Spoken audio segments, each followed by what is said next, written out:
Hi everyone, I'm Marina and I'm going to show you how to make your gorgeous Manhattan top. It's a bias cut top or slip dress. It goes to the, mid thigh, or the shorter length is just a nice top length, which I really love. And I'm going to show you exactly how that's done. Now, the fabrics you can use for this, and that's the most crucial thing, really identify how you have to make it.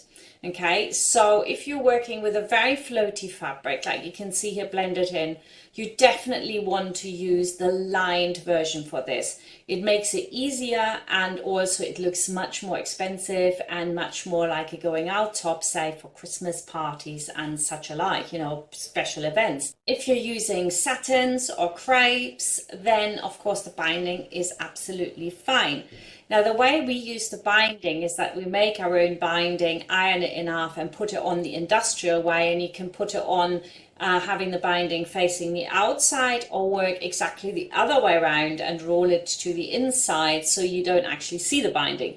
So you've got loads of options here. The other one I'm going to show you is what you can see here is a very floaty Christmas style party top.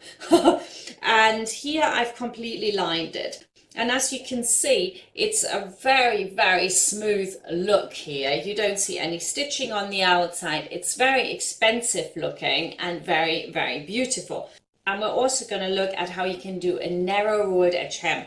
And as you can see blended in here to my left, we've got a few lovely pictures from Ona, who wore all of these for you to demonstrate them. And I think they all look good. You can dress this up and dress it down. So it's a really great pattern for you to work with. And I hope you're really going to enjoy it. So without further ado, get yourself some fabric and let's get started and cut some Manhattan tops out.